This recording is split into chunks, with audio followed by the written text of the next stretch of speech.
Welcome to the second episode.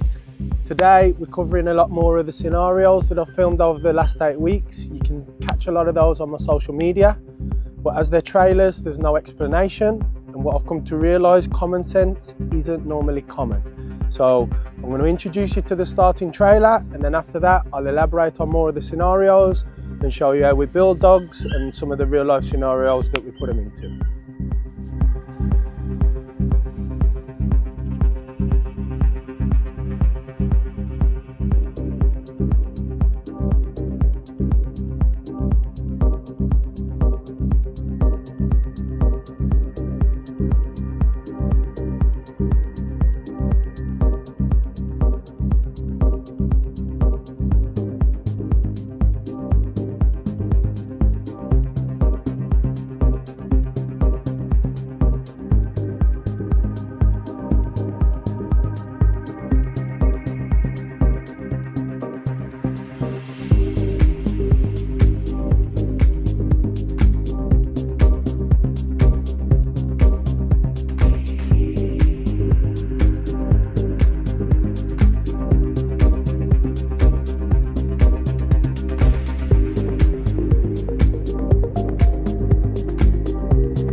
So this is our training facilities. We're based in the West Midlands on 4 acres of land, set in between 70 acres. The nice thing about here, we have no neighbours, nobody can complain. Dogs are loud, they're built to bark. So when we have young dogs, we don't need to be disrupting anybody. We build dogs here from 6 weeks old all the way to final products. On a Saturday we run a PSA club, that's like a protection sport. And then throughout the week I run one-to-ones from here. All types of dogs, all ages, from behavioural issues all the way through to protection. We can teach basic obedience, advanced obedience, everything to do with dogs. This is our hub to set the foundations, and then it might get proofed on the streets. But this is where the magic happens. So this is our kennels. From here, from literally seed to fruit, I will breed dogs, whelp them, set foundations, get my kids super hands-on, because for me, these dogs are built to genetically bite. So having neutrality to children can be running up and down all day, making loud noises, playing football, swimming pools out, anything. So when we sell them to families, there can't be a trigger happy thing that's going to be thinking it can bite here, there and everywhere. So for us, neutrality is a huge thing from 10 months old to a final product. If they're good around kids and they're not really flinchy, jumping around, and they've got good engagement with us, the kids and everything becomes secondary around them. When we teach the behaviours here, we tend to go to the town and proof them or proof them up the field. But this is mainly where we get a lot of neutrality to people. And my kids build them from young. My motto is the kids will either make or break them. And what I mean by that is, if it's good after my kids have had a week with them, I know it's here to stay. So here is a bank holiday Monday in Covent Garden, Leicester Square, and all around the busiest parts of London. For us, when we've got dogs that have learnt all the desired behaviours and are good, solid in protection, and have the basics for obedience, we like to prove them around busy people. One of the main things is when we're doing protection scenarios in public, the dogs can then become trigger happy. And what I mean by that is it wants to kick off at other people all the time. So for every 3 minutes it gets in protection on the streets, it needs at least 10 hours worth of neutrality, just so it understands it has to use its ears and not its instinct. We teach these dogs through their genetic drive to start. So what I mean by that is we let them work off instinct and independence, but the older they get, the more neutrality they need, and they have to listen to us. It cannot be a liability. So working through engagement and obedience, everything else becomes secondary, and then they can tolerate life a hell of a lot more. Yes, they're good with my kids at the kennels and stuff, but ultimately we need the dogs to ignore things. So whether they see somebody in a balaclava, electric bikes flying past, any little scenarios that we've done, might be a cash point machine or anything like this, they need to understand there's a time and place, and the time and place is for that is only when told or put into the command beforehand to know it needs to act spontaneously. So we have like a routine. If the dog's activated in that routine, it could raise arousal for a bite, but it has to get that clarity. So I find like working in busy towns, it really helps. So this is Worcester town. This is the step before we go to busy Londons or busy towns on bank holidays. This is a local town to us. We tend to do a lot of our training here, mainly on weekday evenings where it's quiet, and then we build the dogs up to busy weekend days. The good thing with working in quiet towns is it's less intense. That way the dogs can really benefit from the things that we teach in quiet places like our kennels or up the field. We do use people up our training for field, like clients and things, to fuss the dogs and interact with them as well a lot, but then we proof it out in public. So what you can see here is it's a good town. We've got kids playing with the kids, playing with the dogs. We have a lot of public. That man on the scooter, he plays a lot of loud music. There's cars going around. We teach them to cross the roads properly, sit, solidify our closes. What I mean by close is like a loose lead walk, so it knows to stay on the right side of our leg. We will proof advanced obedience as well, but having quite a bit of things going on and the dogs can still engage with us enables us to know we can move on to busier facilities. So this is Vista Village on a bank holiday as well. Vista Village has got a lot of dog friendly shops. So when people want to buy dogs from us, sometimes they want to be able to take it anywhere and everywhere. Some men want it for personal protection, take it in busy towns, just be part of their everyday life.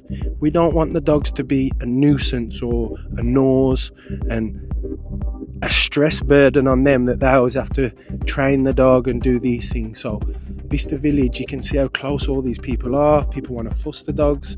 We can go into shops, test them on escalators and things as well. Go into coffee shops, sit down, have a break with the dogs. There's a lot of things going on, but it's a real dog-friendly place, and it does help us as well build these animals. Also, it's a good place for marketing. What I mean by that is, like, people see these dogs trained so good in public, they will ask us, like, will you take our dog and train it for a month? And we have this problem with the dog, that problem. We can give out some business cards at the same time and kill a few birds with one stone. For me, Vista Village is one of my favourite places to go with the dogs when it's busy, because you do really reap a lot of rewards from the intense stress of the place with these high-driven animals. So for me, owning 3 boys, I always need them to know how to handle these dogs just as much as me or my partner. In this scenario, we've posed as Amazon delivery drivers. So some people can come round your house, act as an opportunist. They'll look, see a nice car on the drive, tend to knock the door in a weekday when the dad might be at work, 6 weeks holidays, kids are off school. They'll pose as a delivery man, knock the door, scope it out, see if they can get the keys, or maybe look to see where the keys are hung up in the house or anything. So I'll always teach my kids, if somebody knocks the door, you call the dog first. Put the dog in a down, then open the door. Mum might be upstairs, she might be busy doing things. So having the knowledge with the kids, because they'll always want to open the door. But the day in life we live in nowadays, you never know who it is. It could be someone that wants to barge in or anything. So I'll always teach my kids the importance of opening the door with the dog. So we filmed this at my friend's jewellery shop. Now, he has a dog that we train a lot as well. But when you live in certain areas and it's not highly secure, when you're closing up or opening on a morning, you are at your most vulnerable. So here we've got 2 ladies. They're just closing. This is Iona and Lucy. Iona works with me all 24/7. We've staged it so the shop's closing. They go and close the shop. Thieves can hide behind cars. act on you to get the keys. So we'll always take that extra precaution to have 2 people coming out the shop. If they get struck upon, the dog's there to attack and defuse the situation. When we was filming this, as you can see in a minute, we had armed police arrive, but it was quite fun. Everything was fine. So this is my kids at the park. When I do get to the park, or anyone else, other families, one thing, you might have to leave your kids for 5 minutes or 2 minutes. So we get some food, I leave my kids there, I say wait there, I just pop back to the van. Somebody's asked me to move my van, they're papping the horn by the van, so I'll move away. Always I teach my children, never speak to strangers. So you got this stranger, he comes over, he's speaking to my kids. Oh, do you want to come and play football with me, boys? Where's your dad? That's a nice dog. So I teach my kids, ignore strangers, but they've listened to me and they know how to handle the dog, which is amazing. So they just call the dog into a close, and this is Millie. She's demonstrating a 360 close command, so if that man steps or tries to attack from there, he will get bit. That bought me an extra few seconds to return. Upon the return, the aggressor has chose to run off when he's seen dad come back. So these little things are always important to me to teach my children. So over the last 10 years, jewellery, gold, everything's become so expensive. They can become good investments for people. But when you're wearing these watches, or you're known to own a lot of these high value watches, you can become a target. Nowadays it's easy to put a tracker on your car. They sell them so cheap, £5 little magnet trackers. Yes, going into the shop is secure, but coming out, you're a high target. So for me, I'll always explain to clients, take your dog everywhere. This is just like another person. Extra pair of eyes, extra deterrent. Obviously, if people are coming for something, they can come tooled, they can come ready. They don't come as an off chancing thing. So I'll always have my dog. Here you can see Zizi. She's a good Dutch herder we have. She's still young, she's only 14 months old. She's available as well. We just show how the dog's important to diffuse situations. And one thing thieves ain't gonna wanna leave is their DNA. So no matter what, if somebody tries it with me, I'm gonna use the dog effectively and diffuse the situation. So this is my friend's workshop. We demonstrate here the importance of opening your business and always taking your dog with you. So he opens up on a Saturday morning, has an extra bit of work to do, thinks he'll take his son into work, but there's always opportunities about to look to rob metal, maybe rob vehicles, your work truck, anything like that. So as you can see, a car pulls up, he gets a bit spooked, so he thinks, you know what, I'm going to take my dog out. This dog I've bred as well. He owns this dog. We've trained this dog from a puppy, literally I bred it, so every bit of foundation's built by me. He takes the dog to work with him daily. You can see him going to work now with his son, and he thinks, right, I'll put the dog down in the doorway. But even then, thieves do not know the dog's there. They come out, they may be looking to rob the vehicle, so we make it look like we're going to come in as opportunities. We like the look of his 7.5 ton lorry. I send the one guy to try and open the door. It's quite old, so they're easy to steal. And then as we open the gates, get to the car, his son notices us. He brings out the dog, sees the man has a firearm, and engages with the dog. No matter what, if somebody's on your premises and you warn them that you have a protection dog and it's going to bite, you can let it bite no matter what. We teach law-abiding grips. The dog's not doing nothing illegal, and if it went to court, he'd be fine.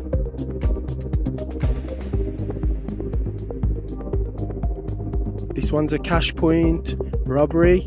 So obviously it's easy to get cash when vulnerable people are drawing out money. So here you can see Iona and Millie, they're pulling up to the cash machine. We have opportunities maybe on a dark evening, could be on drugs, could be drunk, we never know, desperate for money.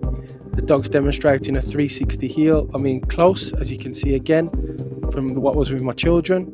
But here now the dog actually gets to bite when he forms the attack. The dogs bite with intent and aggression. There's no pulling on the grip. She's driving in each regrip, And as you can see, thieves disarmed and disengages, and it diffuses the situation. So nowadays, setting up a doggy daycare business is quite common. A lot of these people are females, and when they're seen to pick up a group of dogs for the day, they want to walk them in the forest with a group walk. Some days they'll be alone, so I'd always recommend that they have a protection dog. In this scenario, you can see the dog running away. One of the customer's dogs, she goes to look for it and passes these drunk men. They could be smoking drugs, drunk, anything, and there tend to be an aggressive manner to her. So the dog bites when they step in a personal space, and she uses an out and recall for the dog, and that buys her some extra time to get away. So this one is based at my kennels. People that live with a lot of land, it's easy to access. Thieves are opportunities. They'll always look, is there any spare metal? Is there anything lying around that they could rob? Can they clone car keys if there's nice vehicles on the drive? Or even just try and rob you anyway. So when you live on acres of land in the country, the first thing, you don't have many neighbours, or the neighbours aren't close, so they don't hear these things. So that potentially makes you a super easy target. For me here, I'm just showing the importance of having my dogs. All my dogs work with intent and aggression, but in some of these scenarios you'll see them bite me, and then you'll see them work for me and bite other decoys. No matter what, just how you ask the dog to sit, it will bite in the exact frame of mind. It's not worried or overthinking. Them clear with the command. So when you have these dogs, you won't see the decoys ever pulling out a whip or putting a bite sleeve on for them to bite. They're trained correctly. These are only 14-month-old Dutch herders, but they're clear. It's ZZ and Miami. They have good understanding of bite work, and they are never going to fail me or whoever they get sold to. So nowadays, people are losing a lot more vehicles in the space of 60 seconds. If you have a high value vehicle, people could walk around a shopping mall, leave a tracker on your car, find out where it is. If it's easy to program the key, you see them all day, every day, buying software, coming with a laptop and taking your vehicle in less than 60 seconds. The problem with this is, by the time police come, on average over 14 minutes, the car's gone. Insurance a headache to pay out. So in here we have ZZ and Miami again. One's biting me, one's biting my friend Mikey Mitchell. I owners working the dog. You can see there, it diffuses the situation at the click of a finger. The thieves are gone, DNA is left everywhere. So not all the time do you need to be running in quiet places to get weird people following you or aggressing you or aggravating you. So in this scenario, you can see the lady running through the park. As we was filming this, you can see how weird the man's acting. A lot of the public saw it, nobody acted, nobody cared. So for me, having a protection dog, if I've got for my wife or for anyone that's valuable to me, I'll always let them go out with the dog. This way, it can buy you at least an extra 60 seconds. The dog does never need to bite. For me, that's the last resort. I'll always try and diffuse the situation first with the animal. Then if the man steps in the 1 foot bubble, the dog knows he's allowed to bite. So here, you can see that Lucy just uses a watch command. It's enough to diffuse the situation, make the man think twice, and then she's been able to get in a van and go from the busy park on a Saturday afternoon. This scenario is a lady with a lovely vehicle. She's got a G-Wagon. Men can see these vehicles and think, that would be easy to rob, or she'd be an easy target where I can snatch the keys. Sometimes when they have these nice vehicles, they've got expensive handbags to match. With this lady, she's got a £26,000 handbag. In the shop, you always have females in there. It's predominantly females in these tanning salons, nail salons. So in this scenario, I show how we can act as a delivery man, but first she gets noticed. I drive around, have a look, scope out the area. As we scope out the area, we see, okay, there's a few nice cars on there. Yeah, she's got a dog, but will it really bite? I don't think so. It'll be an easy one to do. So we come back, posed as Amazon delivery drivers. We didn't know so many people was in the shop. When you watch the scenario now, you'll see the Amazon man goes in, supposedly an Amazon man. well, not Amazon, just the delivery driver. He goes in, and the main thing is to get the lady that's on the desk off the desk and go to the van. So he will trick her. He'll say, oh, I've got the wrong box, could you come to the van? Maybe it's the wrong delivery. So as she comes out of the shop and follows him, the thief then slides around the van and makes his entrance. Obviously, as they're entering, main thing on his mind is to look for the van, look for the G-Wagon key. He has a look around, can't really see the key, but he notices the expensive handbag. That bag's £26,000, that small little handbag. Sees another Louis Vuitton handbag, well, I'll grab that as well. As he goes to make his exit, she arrives with the dog.